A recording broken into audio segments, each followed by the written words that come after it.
to another riveting MICCI Crow Expert Hour. Hi, my name is Sean Chia. I am the Executive Director of the Malaysian International Chamber of Commerce and Industry, the longest established chamber in Malaysia. And we may be advocating and representing businesses since 1837, but we keep our members up to date with all recent changes in the regulations. And today is something which the Budget 2022 has made announcement on foreign source income and what should businesses look out for. All right, before we start, some housekeeping rules. Those that is watching from the Facebook, you can post your questions through the messenger, and then we will address it to the speakers. All right. So today's webinar will be focusing on, again, foreign source income and what should business look out for. There are a few things that you should be aware of. And today we have some two speakers. One is Dr. Woon Yun Hong, Executive Director, Tax Crow Malaysia, involved in a lot of tax compliance, both domestic and multinational clients, been practicing since 2003, and diverse experience in advising clients, corporate tax, incentives, pre-fill audits, IRB audits, which getting quite hot nowadays, investigations, and again, everything from private, public listed to multinationals, all variety of industries. And our second speaker is Mr. Michael Chia Liat Ching. I hope I pronounced it correctly. Senior Manager, Tax Advisory. Again, same thing, very many years in tax advisory, various assignments, domestic taxes, tax incentives, corporate restructuring, IPOs, mergers and acquisitions, international law too. And of course, with Crow's international presence, he has handled both local and international public and private enterprises. Okay, without further ado, and let me introduce you to the first speaker, Dr. Woon. Are you ready? Yes, I'm ready, Sean. Thank you so much. Okay, the floor is handed over to you. Thank you. So I start to share my screen right now.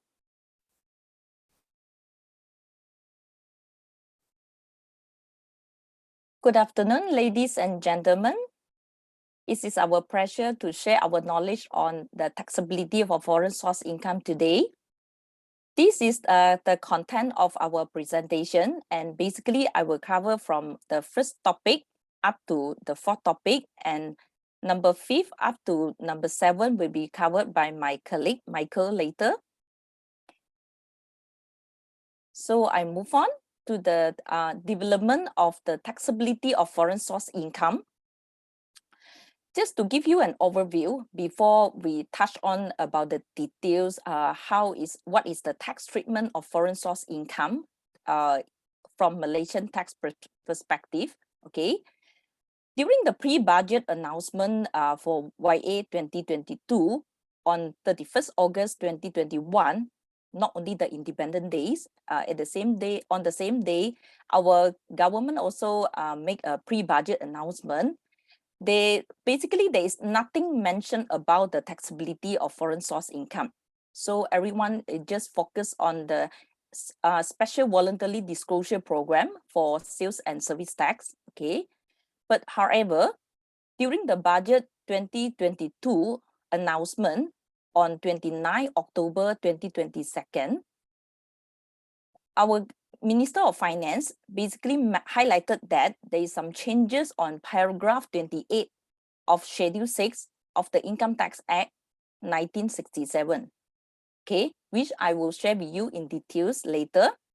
And subsequently, in order to give some clarification on the changes of the taxability of foreign source income, IRB has issued a media release, okay, to explain what is the tax treatment for the foreign source income to be taxed in Malaysia. And they basically bring the foreign source income to be taxed under the special income remittance program before the foreign source income to be taxed under the normal corporate or individual tax. Okay. Subsequently, because a lot of big hoo-ha actually made by the public, because in the past, since I think way back to YA 1998, foreign source income has been all along exempted. Okay, means that no need subject to tax. Okay, even though you bring back to Malaysia. So a lot of accounting association, they actually voice out to Minister of Finance, okay, about this issue and the concern from the Malaysian tax resident. Okay, and in fact, what we are aware is that there were a lot of session ongoing between Ministry of Finance and some identical accounting association. Okay, they have a few after few round of roundtable meeting, they finally issue a press release on 30th of December 2021. Okay, so basically they make an announcement to exempt certain category of foreign source income. Okay, but however, recently RRB issued another media release on 11th of March 2022, okay, to terminate the special income remittance program. In short, we call PKPP. I will share with you in detail later. So like I mentioned, this is a dramatic changes on the tax treatment on foreign source income, which will be, if let's say the income will be remitted back to Malaysia. Okay, so let's look at the details. In the past, how the Malaysian source income to be taxed, basically under the section 3, if let's say this is a Malaysian source, okay, the income either accruing or derived from Malaysia or even received in Malaysia from outside Malaysia, as long as this is a Malaysian source, it will be taxed, presumed to section 3 of Income Tax Act. And for foreign source income, it will be tax exempted, okay, presumed to paragraph 28 of Schedule 6 of Income Tax Act, okay, except for those company which carrying on the business of banking, insurance, or sea, or even air transport from source outside Malaysia, okay. Otherwise, all the foreign source income will be exempted from tax. But from now, which means from 1st of January 2022, Malaysian source income remain no changes. Okay, it will still be taxable in Malaysia under the section 3. However, if let's say this is the foreign source income received by Malaysian tax resident, it will be subject to tax because there are some changes under the paragraph 28 of Schedule 6. They mention about the income arising from source outside Malaysia and received in Malaysia. Remember, you have income outside Malaysia, but must be remit back to Malaysia. Okay. It will not be taxable if let's say this is not a tax resident in Malaysia. Okay, remember this is not resident, Malaysia, not Malaysia tax resident, it will not subject to tax. So which means the scope has been limited as compared to before. So let's move on. In detail, let me share with you in detail the taxability of a Malaysian source and also foreign source. For Malaysian source, okay, in the past, either is received in Malaysia or received from outside Malaysia, it remain taxable from before and after, okay? But for foreign source, if let's say received in Malaysia from outside Malaysia, okay, in the past tax exempted, now will be taxable, except for certain category of foreign source income, as I mentioned, announced by MOF, which I will share with you in detail later. And if let's say this is a foreign source income, if you don't bring it back to Malaysia, then it will still remain tax exempted. Okay, so I move on. In details, if let's say purely based on the budget announcement, this will be our understanding, despite the media release issued by MOF later on. Let's take a look in detail. Foreign source income is cover basically everything. It's including either active income or passive income. Active income will be, for example, employment income, business income. Passive income will be like dividend, interest, and rental. Please take note, even foreign source income is taxable in Malaysia, it will exclude capital gains because there is no capital gains will subject to tax in Malaysia. Okay. For all the proceeds, let's say remit back to Malaysia from abroad, we need to do an analysis. We have to categorize this either is under capital, income gains, capital gains, and exchange difference. Please remember, only capital gains will be taxable. Of course, the onus of proof will be lies on taxpayer when IRB conduct tax audit or investigation. If let's say this foreign source income suffer tax in overseas, please take note, the taxpayer also can claim double tax relief to set off against the chargeable income from foreign source income. Okay. Like I mentioned just now, only taxpayer which is Malaysian tax resident, okay, the foreign source income bring back to Malaysia, it will subject to Malaysian tax. Otherwise, if let's say this is foreign source income received by non-Malaysian tax resident, it will not subject to Malaysian tax. This law basically effective from 1st of January 2022, okay, onwards. And based on the law, even though this foreign source income is generated prior to 1st of January 2022, but you remit back to Malaysia right after 1st of January 2022, if you are the Malaysian tax resident, this income will be still subject to Malaysian income tax. Okay. Of course, right after the announcement, I believe a lot of investors actually, they try to not remit back their foreign income into Malaysia. Okay, they will rather retain in overseas because otherwise if they bring back, they may need to pay tax in Malaysia. Prior to the announcement on the exemption also, everybody also think, you let's say I'm the employee who working in overseas, I bring back the money into Malaysia, it will still subject to Malaysian tax. Let's say I'm the tax resident, okay? And same for foreigners. I guess most of them, they're likely not to remit back their foreign income into Malaysia. Let's say they are the Malaysian tax resident. For company who which has some overseas subsidiary, there could be have a lot of cross-border transaction. As long as they remit back the foreign source income into Malaysia, they may subject to Malaysia tax. Okay, of course, they may need to adhere to transfer pricing guideline because there are some transfer pricing implication. Let's say you involve in cross-border transaction, which you may need to take note. So I move on to the detail on the media release issued by the IRB on Special Income Remittance Program. In short, we call PKPP. IRB issued this PKPP on 16th of November 2021. Okay, let's look at the details of PKPP. For PKPP, the validity period will be effective from 1st of January 2022 up to 30th of June 2022. Special tax rate will be applied at 3% on the gross foreign source income level. So in the media release, IRB also highlighted that there is no audit review or tax investigation, or even the tax penalty will be imposed on the income brought in to Malaysia.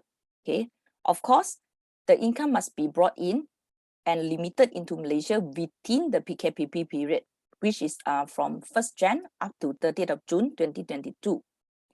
Taxpayer is required to make an official declaration not later than 30 days after the expiry of PKPP, and the payment of tax must be made according while the normal payment order. Please also take note, this PKPP or the special tax rate at 3% is not applicable for Malaysian source income. Okay, which means let's say this is a Malaysian source income, either for YA 2021 or even subsequent year, you are not eligible to enjoy this special tax rate. Of course, the IRB also mentioned subsequent to the PKPP period, they reserve their right to review and examine on the foreign source income because they may want to find out whether there is any unreported foreign source income, okay, which is remitted back to Malaysia, but the taxpayer failed to declare to the IRB. Okay. As I mentioned earlier, this PKPP has been terminated because the IRB has made an official announcement on 11th of March 2022 to terminate the PKPP.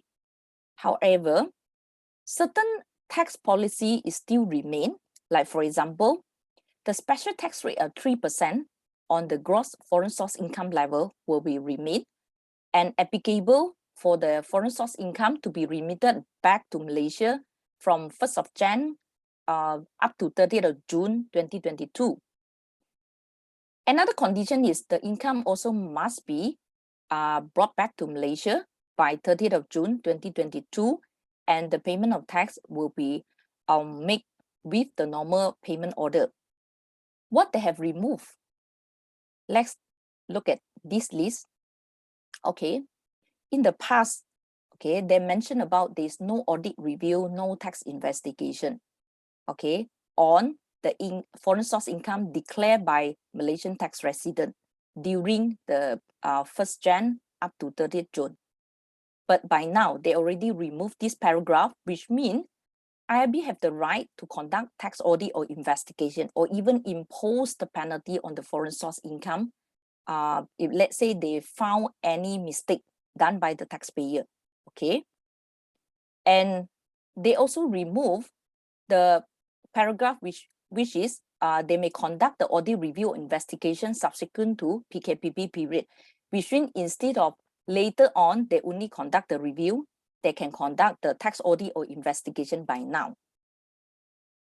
Other than this, IRB also mentioned that the tax exemption announced by MOF on 30th of December, I will share with you in detail later, will be exempted with the enforcement of income tax exemption order under the section 127 of Income Tax Act.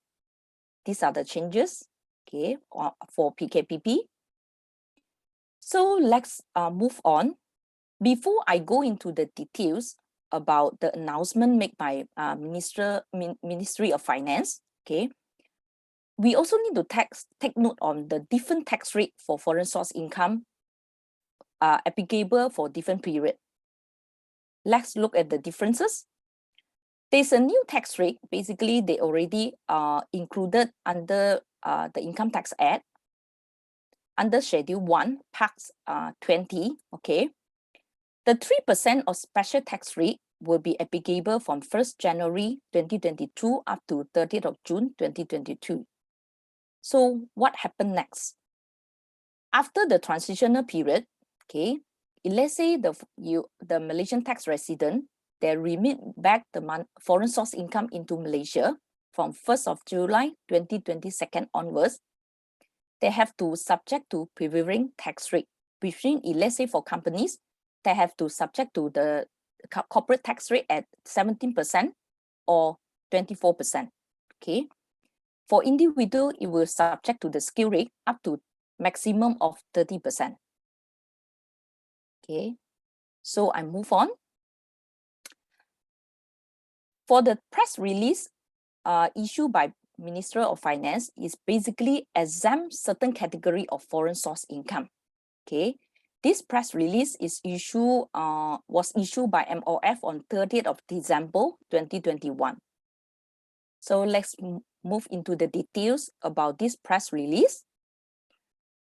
On 30th of December 2021, MOF officially announced that the exemption from income tax, okay, for a period for 5 years from 1st of January 2022 up to 31st December 2026 on certain category of foreign source income received, which I will share with you in detail later, Of course, it will still subject to certain conditions in the guideline to be issued by the IRB, which we are still waiting for the guideline to be issued.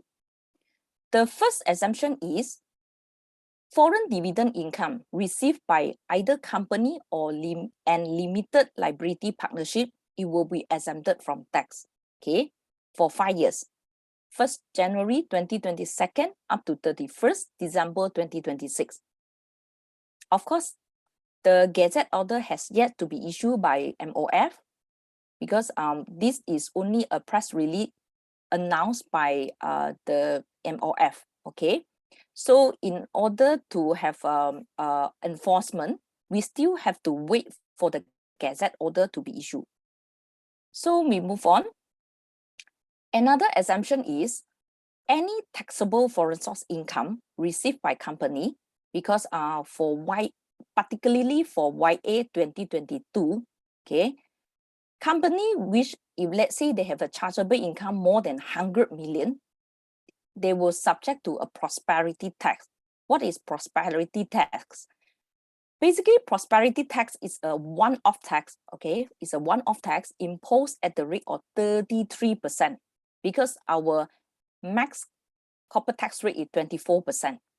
But this 33% will be applied if, let's say, the company having chargeable income more than 100 million, especially for YA 2022, only for one YA, okay?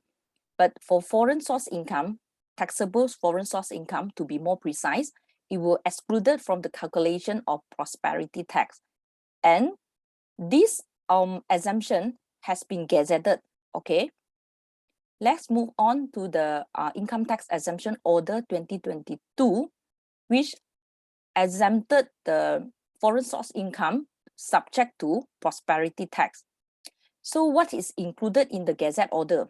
Firstly, they mentioned about this is specifically for YA 2022 and effective from 1st of July 2022.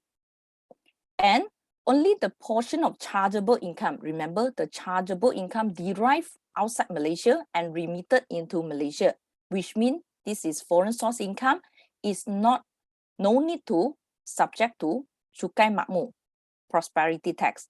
Of course, it will be based on certain prescribed formula, which I will share with you in my next slide. Let's take a look on the prescribed formula. Okay, if let's say you want to calculate the portion for foreign source income, you have to apply this formula. For A, this is the statutory income received in Malaysia from outside Malaysia, which means it's a foreign source income for YA 2022, over aggregate income, okay, for the company for YA 2022, okay, times the chargeable income of the company for YA 2022. I will share with you in detail by using certain example, which it will be more easy for you to understand later. Let's move on. Some example here to compute the chargeable income, okay, or foreign source income. Okay, let's look at the scenario 1. Under this scenario 1, this company, Multi FSI Sdn Bhd, okay, they have a statutory income from Malaysian source, 20 million. From interest, foreign source interest income, 200 million. So the total income for YA 2022 is 220 million. How we can determine the foreign source income? Okay, the chargeable income from foreign source income portion, okay? We use this 200 over the total income, okay? This total income, aggregate income from tax perspective times the chargeable income, the total chargeable income, we will get this amount 200 million. Okay, this 200 million is the portion for foreign source income is not subject to prosperity tax. And only the Malaysian source income, 20 million, it was subject to the corporate tax at 24%. For scenario 2, okay, this company received Malaysian source income at 120 million, and the foreign interest income is 80 million. Total income is 200 million under this scenario.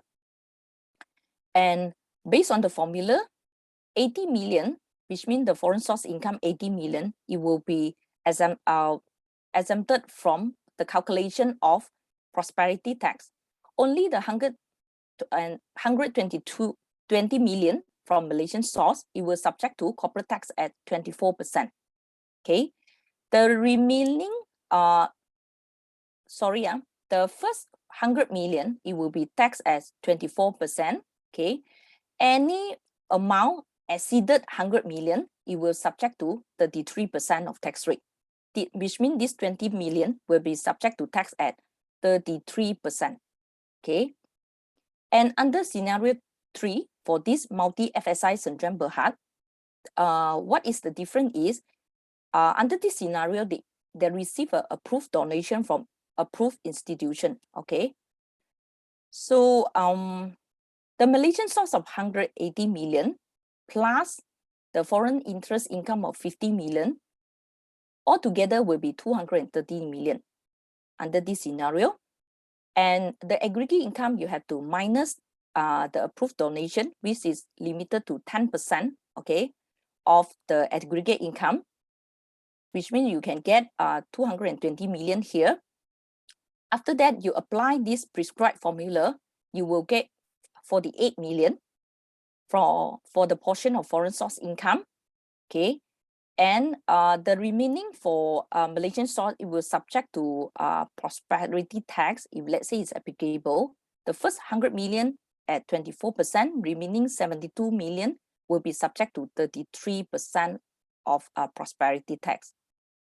Okay, so please remember, foreign source income remitted into Malaysia, okay, during the period from 1st Jan up to 30th of June is subject to tax at 3%.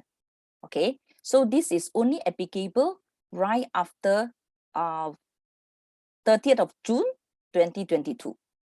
Okay, I move on to the exemption for individual, because other than companies and LLP, there are some exemption for individual. Under this press release issued by MOF on 30th of December 2021, all types of foreign source income received for individual, but there is an exception for those individuals who carry on business through the partnership in Malaysia.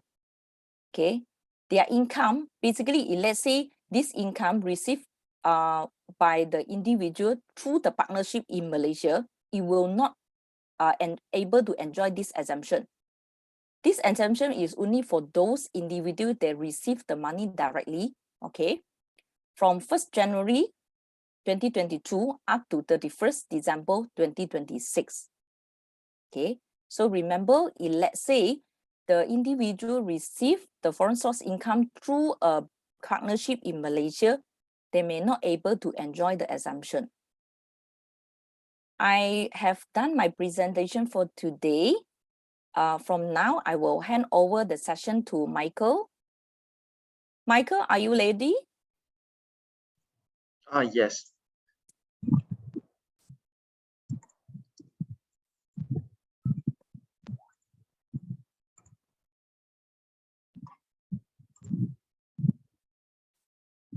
Yeah, okay. Thanks, Dr. Voon, for sharing the information on the foreign source income changes in Malaysia. For my part of the presentation, we'll be looking more at the practical issues that arise from these changes. So we'll start off with examples on the foreign source incomes that will be subject to income tax moving forward. Okay, my first example is on interest income. In this example, let's say the Malaysian company lends money to its foreign subsidiary or foreign related company or any foreign entities. In return, they will receive interest income from that foreign entity. So in the bottom part, you can see the example on the lending timeline. So in 2017, for example, the company loaned out 1 million ringgit to the foreign entity. Then beginning from the year 2018, they are receiving 50,000 ringgit worth of interest income, but they are accruing this interest income, meaning that it is booked in the accounts, but the foreign entity is not paying. So the same will apply in 2019. They are charging 50,000 ringgit of interest, but the foreign entity has not paid. Similarly, in 2020 and also 2021. Okay, so the total interest income accrued over the 4-year period will accumulate up to 200,000 ringgit. We would like to caution here that whatever interest rate that the Malaysian entity wants to charge to the foreign entity will be required to comply with the transfer pricing guidelines issued by the Inland Revenue Board. So basically, because if let's say they are loaning the money to a related company, they will have to comply with the TP rules in Malaysia on the interest charges that they want to charge to the related company. So we'll look at 2 scenarios for the interest income. In scenario 1, only the interest portion is remitted back into Malaysia from 2022 onwards. So as I mentioned earlier, there was 200,000 ringgit worth of accrued interest. So for example, if let's say the foreign entity pays and the Malaysian entity remits the interest income back to Malaysia during the period 1st January 2022 to 30th June 2022. In this example, we are saying 100,000 ringgit is remitted back into Malaysia, so the 3% tax rate will apply. Therefore, the tax payable will be 3,000 ringgit on the 100,000 ringgit of interest remitted back into Malaysia during this period. And then moving forward from 1st July 2022 onwards, the company remits back the balance of 100,000 interest income back into Malaysia. The 24% tax rate will apply. Therefore, the tax payable on the 100,000 is 24,000 ringgit. From this example, you can see that there is quite a huge difference in between remitting your foreign source income back if compared to during the period, the first 6 months of 2022, compared to remitting it from 1st July 2022 onwards. That is for scenario 1. In scenario 2, we look at the principal as well as interest being remitted back into Malaysia. So let's say in the period 1st Jan 2022 to 30th June 2022, the Malaysian entity remitted 50,000 ringgit worth of principal back into Malaysia, and interest income of 150,000 back into Malaysia.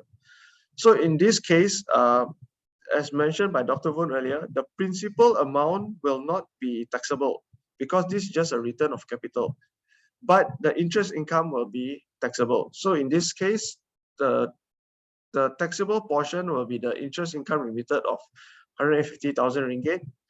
And because it was remitted during the first 6 months of 2022, the 3% tax rate will apply. So therefore, the tax payable will be 4,500 ringgit. Then moving forward, from 1st July 2022 onwards, the company remits back another 50,000 ringgit worth of principal amount, and also another 150,000 ringgit worth of interest income. So similarly, the principal amount will not be taxable because it's a return of capital, but the 150,000 ringgit interest income will be taxable at the rate of 24%. Therefore, in this case, the tax payable is 36,000. Again, you can see the very big difference between remitting the foreign source income back during the first 6 months of 2022 compared to from 1st July 2022 onwards. 3% tax rate versus the 24% tax rate is actually quite a substantial difference. So if possible, I think companies should look at utilizing this 6 months period whereby there's a 3% tax rate on the gross foreign source income. So that is on foreign interest income. Another example that we want to look at today is on foreign rental income. Right, so let's say the Malaysian entity has purchased a real property outside Malaysia. For example, maybe an office building, right? So this Malaysian entity will generate rental income from renting out this office building to, let's say, another company in that foreign foreign country. In the past, this would be a foreign source rental income which would be exempted from tax in Malaysia, but due to the changes, this rental income will now become taxable. So similarly with with interest income, if let's say you remit back the interest income back to Malaysia during the period 1st Jan to 30th June 2022, the rental income will be subject to tax at 3%.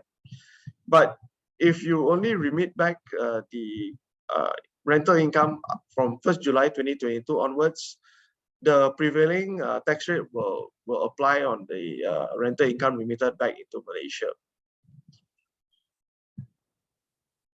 Okay, aside from interest income and rental income, foreign source royalty income is also subject to tax. Foreign unit trust funds having investment in foreign assets, when they receive the foreign source income, those will also be subject to tax due to the changes on the foreign source income exemption.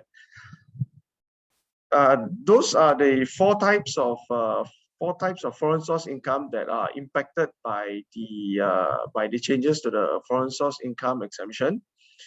Next, we will look at the double tax relief on foreign tax suffered. Okay, so for companies that are receiving foreign source income, because that foreign source income may also be already been taxed in that source country, in the foreign country. So let's say if for this example we are using Germany. Let's say you are a Malaysian company and you have a related company in Germany, and you lend money to that German company. So if you're receiving interest income from that German company, you may have been subject to Germany's withholding tax when when the payment is paid back into Malaysia. So in this case, you might be suffering double tax, as you have to incur the Germany withholding tax on the interest income. When you remit that interest income back into Malaysia, it will be subject to Malaysian tax as well. So not to worry. In cases where there are double tax agreements between the two countries, there is this double tax relief treaty to ensure that the company is not suffering tax twice on the same income. So for this, let us look at the Malaysian-Germany double tax agreement. First off, we are looking at Article 7, which is on business profits. Basically, if you read these 3 paragraphs, what it says is that if, let's say, the Malaysian entity is generating business profits from a German customer, those profits are only taxable in Malaysia, unless the Malaysian entity has a permanent establishment in Germany. In a situation where the Malaysian entity has a permanent establishment in Germany, only those profits that are derived from Germany or subject to tax in Germany would be taxed in Germany based on the PE rules. Next, we will look at Article 23. So this is where a Malaysian company, this is where to determine the tax residence of a company. So where a Malaysian corporate tax resident has suffered foreign tax on foreign source income, as I mentioned, they will be given bilateral tax credit. Pursuant to Section 132 of our Income Tax Act of Malaysian Income Tax Act and Article 23 and Paragraph 2 of the Malaysian-Germany DTA, bilateral relief is given since the foreign country has a double tax agreement with Malaysia. However, the relief is only given up to the maximum of Malaysian tax payable. Later on, we'll look at an example on how to calculate the bilateral credit. Basically, what it means is that the bilateral credit that you claim cannot be more than the foreign tax that you have suffered in the foreign country. Okay, so next we will look at the bilateral credit guidelines that is shown in the public ruling number 11/2021, our Malaysian public ruling. So first off is the eligibility to claim. In order to be eligible to claim bilateral credit, the company must be a Malaysian resident in the basis year for that year of assessment. Next is bilateral credit will only be allowed once and must not exceed the total amount of Malaysian tax charge on foreign income. So in this case, a bilateral credit cannot be claimed over two periods. It can only be claimed once, and it is only kept up to the foreign tax suffered. Next is the foreign income overlaps the basis period for a year of assessment. The amount of income which overlaps the relevant period is taken into account. Only bilateral credit that falls into the basis period will be allowed. So this ties in with the previous point whereby bilateral credit can only be claimed once. So if the foreign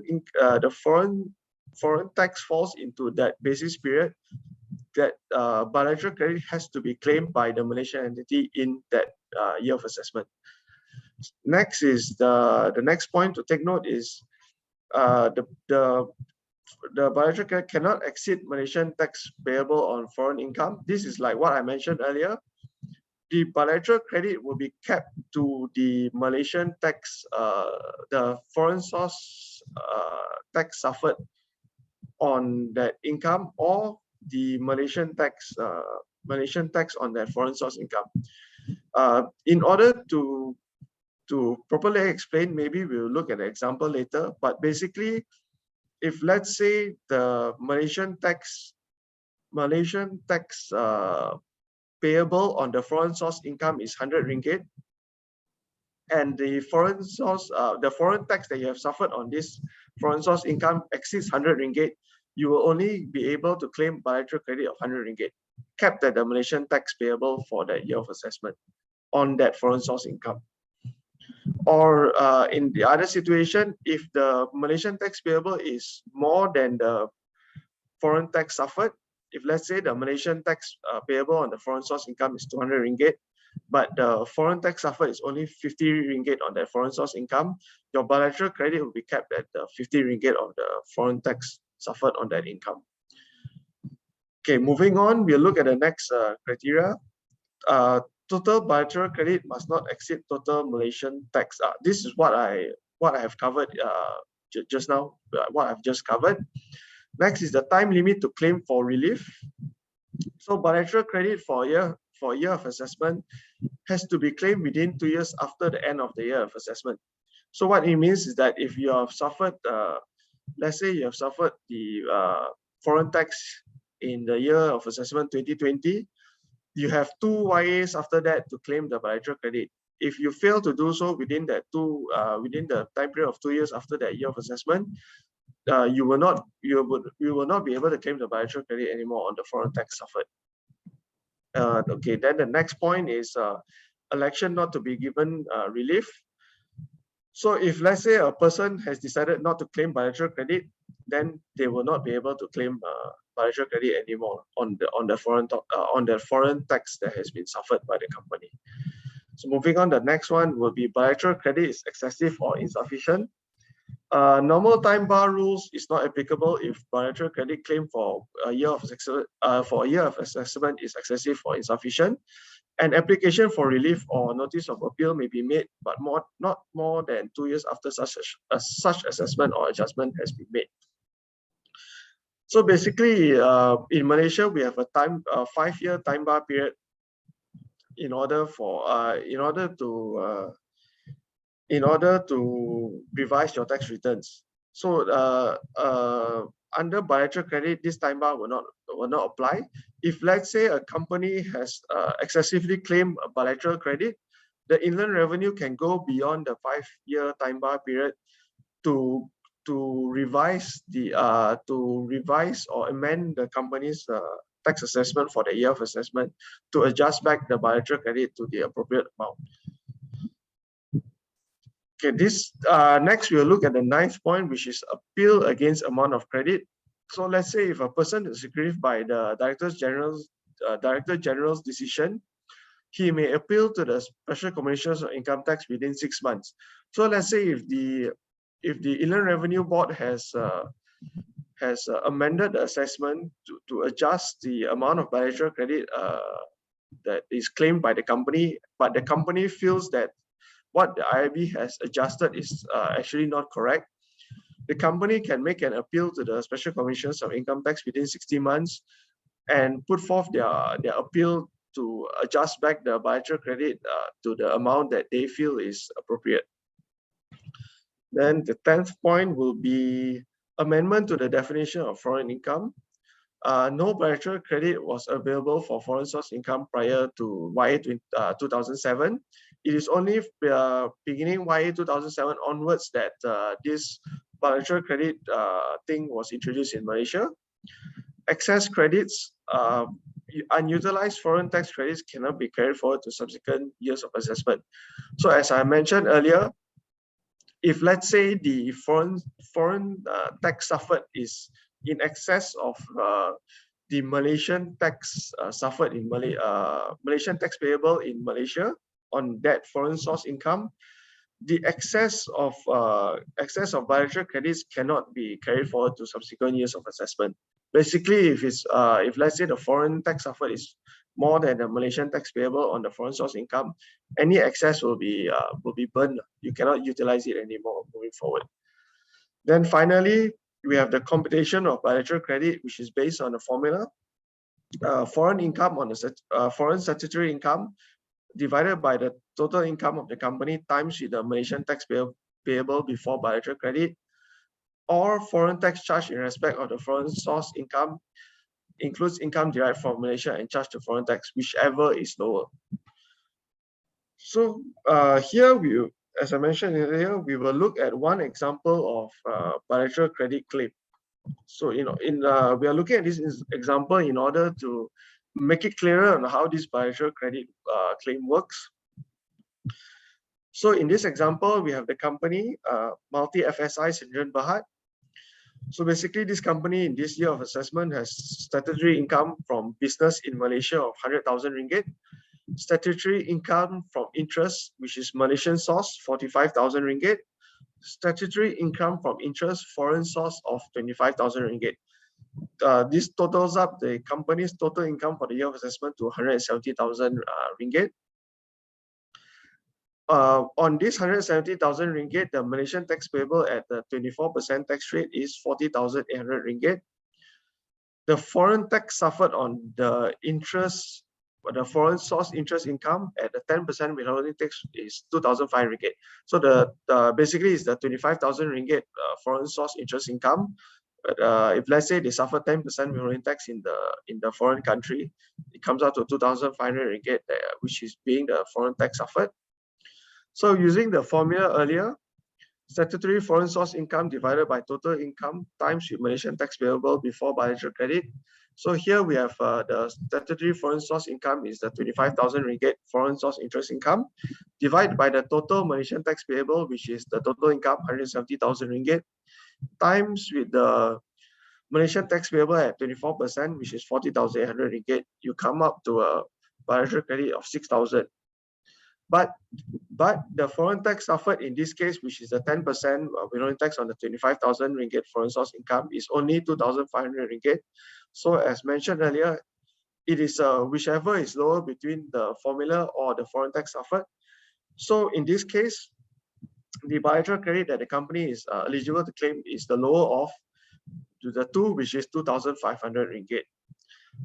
In this example, we are assuming that all the income that this Multi FSI Sdn Bhd is earning is from the same source, right? So I hope that this example has given given you all a clearer view on how bilateral credit works in Malaysia.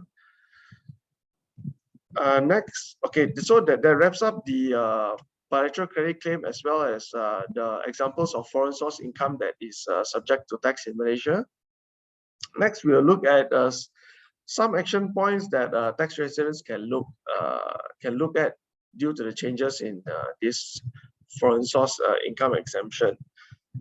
So first of all, we recommend for tax resident companies or tax resident individuals to review their portfolio of foreign source income, as well as its potential tax impact. So as mentioned by Dr. Von earlier, only those revenue income or those income that are taxable under Malaysian law, only those income that are taxable under Malaysian law, those foreign income will be taxable when remitted back into Malaysia.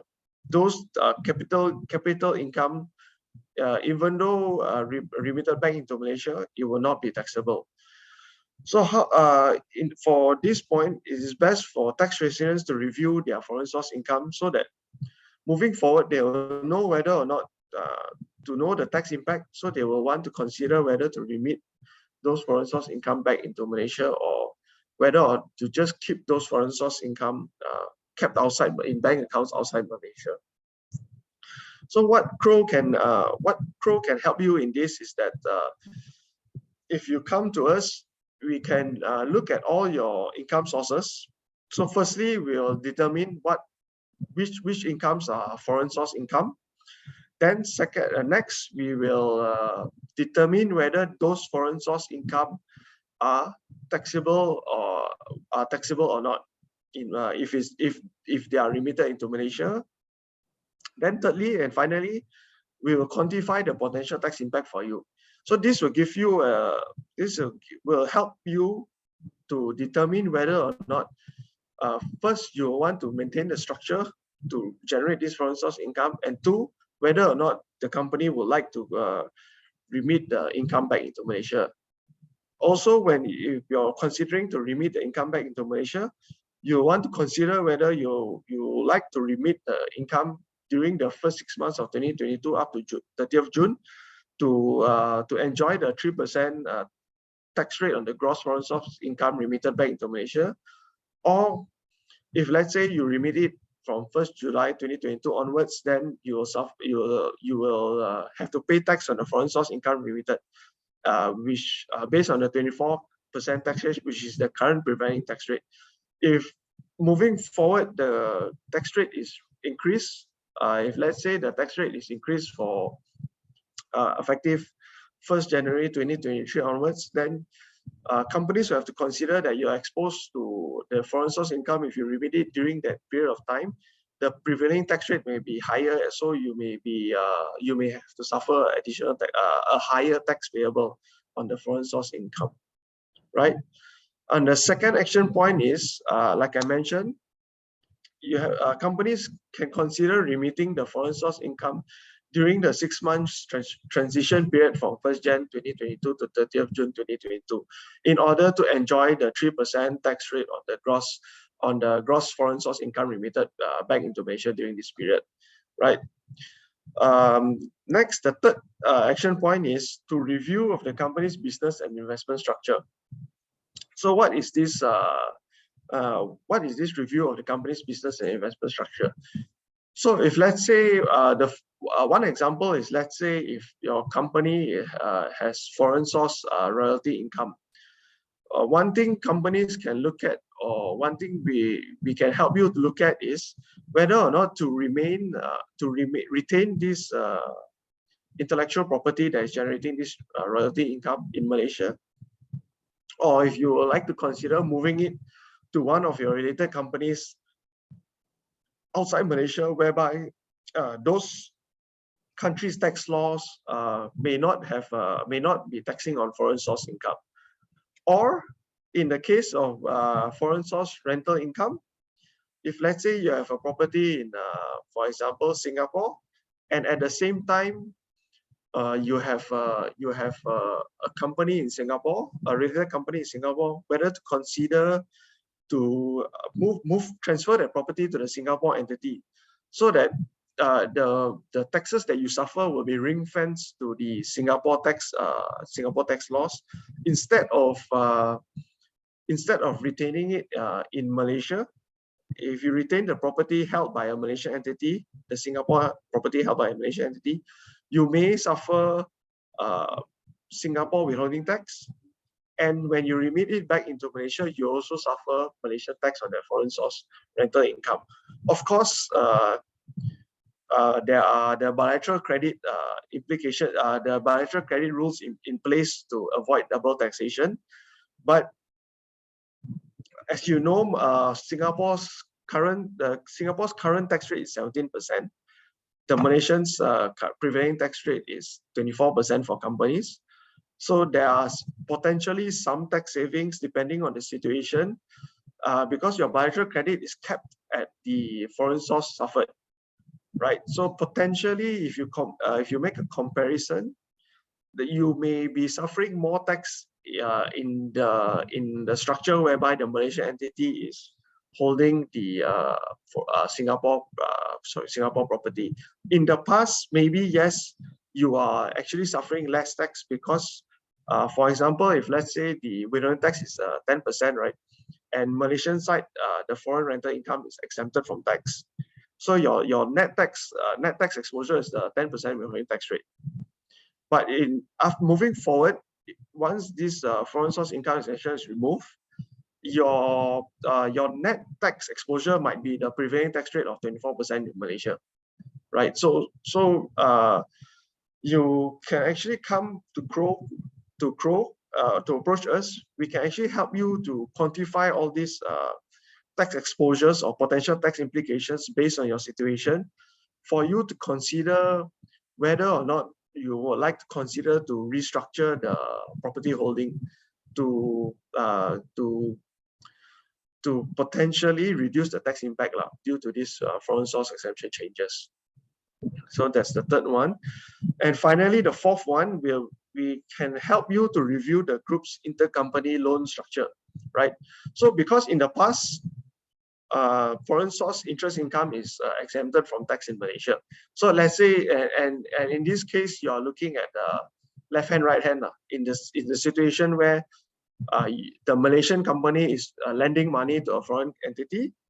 So if let's say the withholding tax on interest payments are 10% in that country, potentially in the past you're actually only suffering net 10% tax payable, right? But now with the moving forward with the changes, potentially you might suffer 24% even after claiming the bilateral tax credit, because it just removes the 10% withholding tax that you suffer, right? So if you come to us, we can help you to see how best you can restructure your intercompany loans. Maybe look at establishing a treasury company or placing the funds of the group in a country that has exemption on foreign interest income. So you move all the funds there. Then as a group as a whole, you will not suffer any tax losses. Because once Malaysia starts taxing on the foreign source income, right, you're actually taxing on this foreign source income within foreign source payments within your related companies. So this is so-called a tax leakage from your group of companies. So if you come to us, maybe we can look at your structure, your intercompany loan structure, and look at how best we can move it to maybe another country which does not tax on foreign source interest income, or make your intercompany loans more efficient, as in I think potentially some groups of companies, they have what we call a spider web of intercompany loans. So actually the money is going in and out of Malaysia between foreign subsidiaries, but you don't net off, or you don't set it off. So in the end, due to the TP rules, you might be charging interest income on amounts owing, in a situation where if you restructure the whole group's spider web of intercompany loans, the amount owing to specific subsidiaries might actually become smaller. This is something that Crowe can help your companies as well. So those are the action points, and this wraps up my presentation on the practical issues from the changes in foreign source income. I'll hand it back to Sean. Thanks. Right. Thank you very much. Quite comprehensive. The removal of the exemption seems to go back to the territorial regime of the income tax, right? Like you say, traditionally, if the source of income is earned overseas and kept overseas, it will be exempt, or even you bring it in, you'll be exempt. But it's as long as you are a tax resident, by definition, then any income derived will be taxed. That's the gist of it, right? So any income derived and remitted back into Malaysia will be taxable. Yeah. Yes. Okay. That means that you see that in the old days, if I'm a consultant, right? I'm a consultant, and I do live in Malaysia, but I get consulted by foreign companies. Okay. So I fly out for a week, 2 weeks, maybe 3 weeks to do some consulting, and I get paid overseas. Okay. Then I fly back. Okay. In traditional point of view, the income was derived while I was out of the country, and the source was also out of the country. So regardless of whether I'm a tax resident, it was exempt in the old days, right? Correct. That's right, because it's considered foreign source income. Yeah, but now it is taxable. Yep. Okay, so that's where the change is, right? So it means that those that even nowadays, when we are talking about the new generation of business, where one can conduct advisory or consultancy over the internet while being seated here, that's where it also captures the foreign source income. Okay. Now, question is, if the income was kept overseas, am I under an obligation to report? Okay, now they have this automatic exchange of information rules, AEIO, automatic exchange of information rules. Basically, our Inland Revenue Board of Malaysia has signed a treaty with, I can't recall, 100 over countries around the globe, whereby they have agreed to exchange financial information of their taxpayers. So in this case, if let's say you're a Malaysian company but has, for example, a bank account in Singapore, and you are keeping all your foreign source income in Singapore, in our tax returns, you have to declare that you have a foreign an account with a foreign institution outside Malaysia. Right, that's the most that you need to declare. You do not have to declare your amount of money in that foreign account or what is your foreign source income. Yeah, but then, like, as you say, that opened up a can of worms where the IRB can also then investigate you, yes, on those accounts, right? Yeah. Of course, in terms of finding out, it's actually pretty easy for IRB because all this income will be in your profit and loss, right? And then you'll be stating in your tax computation that this is foreign source income that is kept not remitted into Malaysia, therefore not yet taxable. That's what I'm saying. You have to declare now if you. Yes. Yeah. Okay. Not that I'm suggesting not to declare. Yeah, but they can flying out lah, so to speak. Yeah, because they were talking about, we had the previous version of the voluntary repatriation of income, and they said that there will be no penalties and no investigations and stuff like that.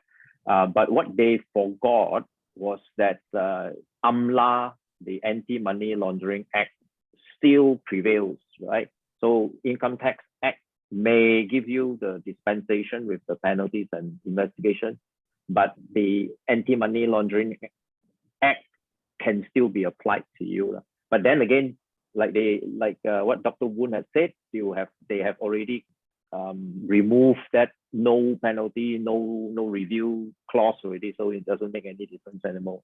Okay.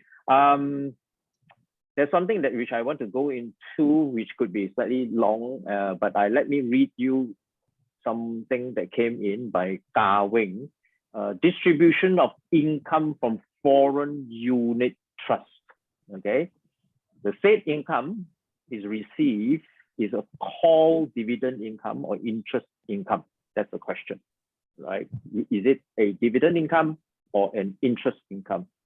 Should it be subjected to tax if the said foreign source income been remitted back to Malaysia, assuming that the foreign source income is received by a company, a tax resident company. So, two questions: is it I mean, the biggest one would be, is it subject to tax? Yeah, maybe let me clarify on this point. This one, we are talking about the foreign source investment income received by a foreign unit trust, right? So we'll look at the unit trust first, at the foreign unit trust first. You will have to look at the statement. Usually the unit trust will issue you a statement, right? So in that statement, they will usually state whether it's a dividend payment or interest payment, right? So if it's a dividend payment or interest payment, then potentially you are looking at different tax treatment, because the Ministry of Finance has announced that companies' dividend income will be exempted. Foreign source dividend income will be exempted, right? But your interest income is still, foreign source interest income is still subject to tax. So if the statement calls it a dividend income, then you may fall under the dividend exemption if as and when the Gazette order is issued. If the unit trust calls it interest income, interest distribution, then you might be exposed to the foreign source tax. Okay, great. Right. So, and now I got this question about, you mentioned about the loans, the intercompany loans, and the payment of the interest on loans. Now, quite a lot of multinationals have something called a management fees. They are really a sharing of, shared expenses. All right. So let's say I run the regional treasury team, right, for the whole region, and I pay the salaries and the rental of all these people. So I recharge my subsidiaries a certain amount of fees for recuperating this overhead. So they remit back to me. So how would you classify this? Okay, for those shared service center, I think you're talking about those shared service center kind of setup, right? Not necessary. It's quite common for a lot of multinationals to recharge part of their overhead.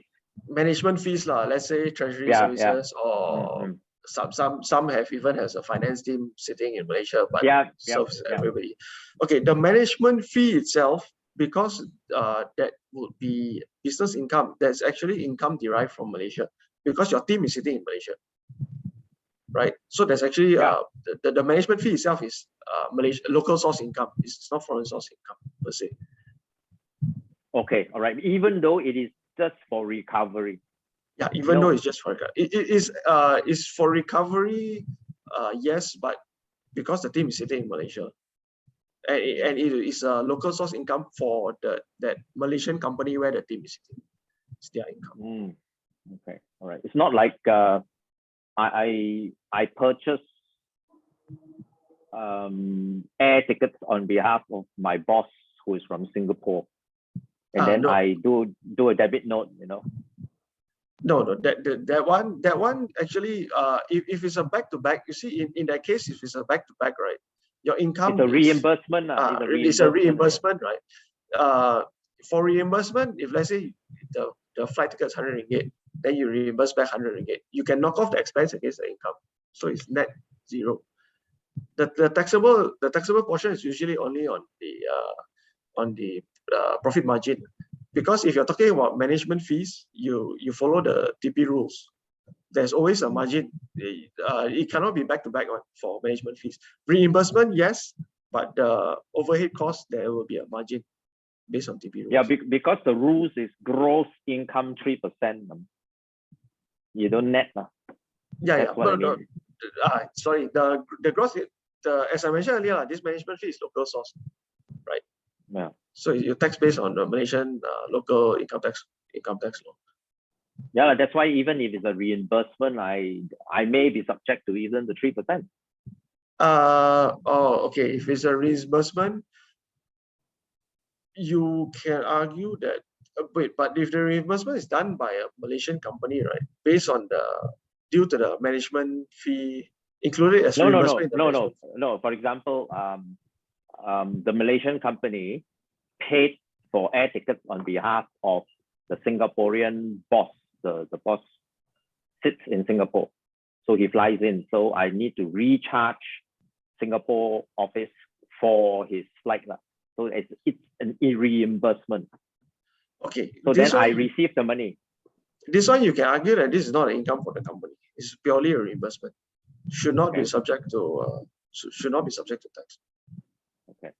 So therefore, if I run a, let's say, a treasury function, and I hire 2 treasury managers, and if I were to recover it via management fees, then it will be subject to the 3% as income.